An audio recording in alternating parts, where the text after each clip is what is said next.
اعوذ باللہ من الشیطان الرجیم بسم اللہ الرحمن الرحیم۔ السلام علیکم پیارے بچوں، امید ہے کہ آپ اپنے گھروں میں خیریت سے ہوں گے۔ میں UPS بٹکور زون راجوار سے ہوں۔ آج جو ہم نے موضوع لیا ہے وہ جماعت 7ویں کی اردو کتاب سے ہے۔ سبق کا نام پرندے کی فریاد ہے۔ یہ علامہ اقبال کی لکھی ہوئی نظم ہے۔ تو بچوں اب ہم شروع کرتے ہیں۔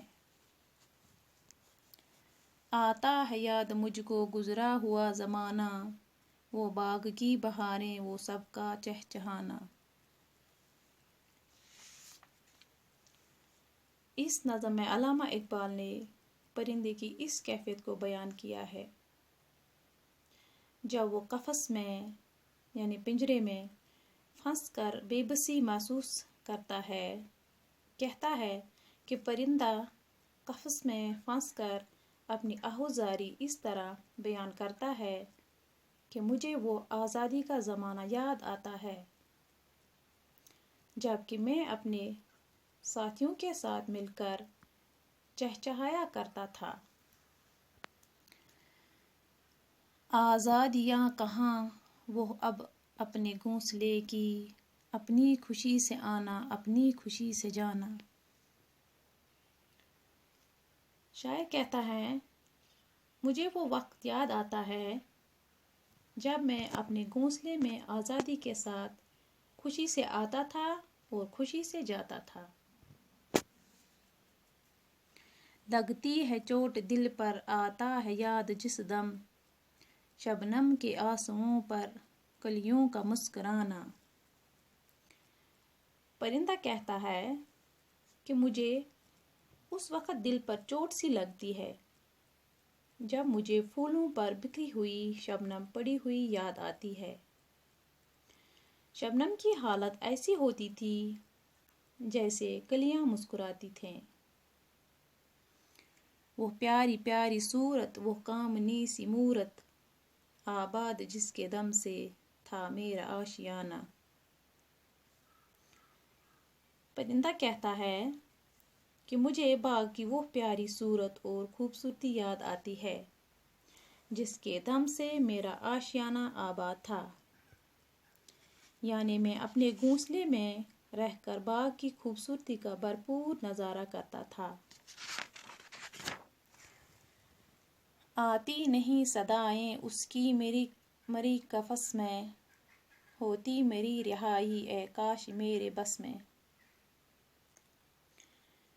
پرندہ خیال کرتا ہے کہ اب مدت سے میں پنجرے کی قید میں ہوں اور مجھے اب اپنے گھونسلے جو میرا آشیانہ ہے کی کوئی خبر نہیں آتی ہے، اور اگر میرے بس میں ہوتا تو میں قید سے خود رہائی پا کر اپنے گھونسلے کی طرف لوٹ کر جاتا۔ کیا بد نصیب ہوں میں گھر کو ترس رہا ہوں، ساتھی تو ہیں وطن میں قید میں پڑا ہوں۔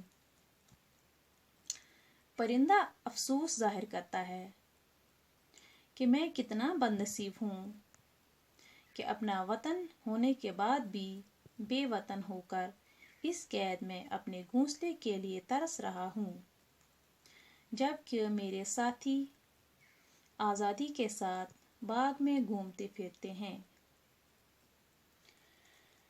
آئی بہار کلیاں پھولوں کو ہنس رہی ہیں، میں اس اندھیرے گھر میں قسمت کو رو رہا ہوں۔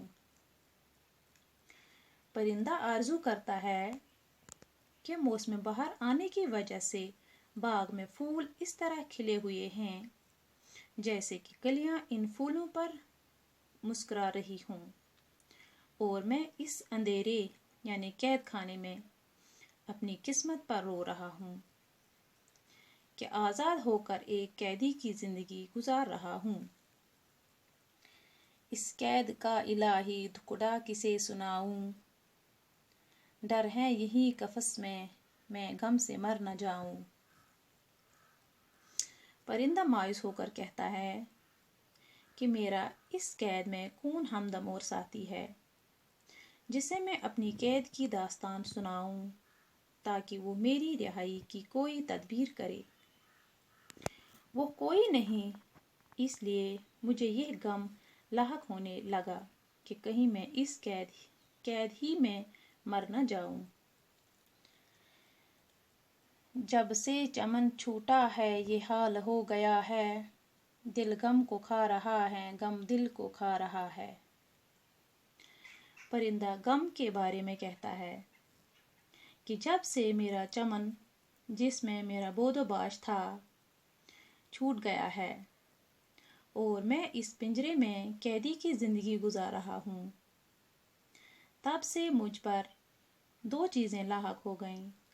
ایک دل کو غم کھا رہا ہے اور دوسرا غم کی غذا دل بن گیا ہے۔ گانا اسے سمجھ کر خوش ہوں نہ سننے والے، دکھتے ہوئے دلوں کی فریاد یہ صدا ہے۔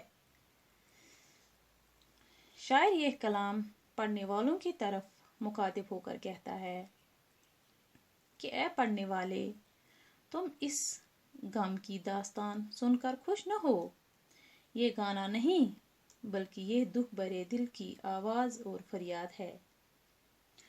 آزاد کر دے مجھ کو او قید کرنے والے، میں بے زباں ہوں قیدی تو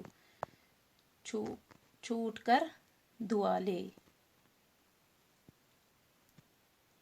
میں بے زباں ہوں قیدی تو چھوڑ کر دعا لے۔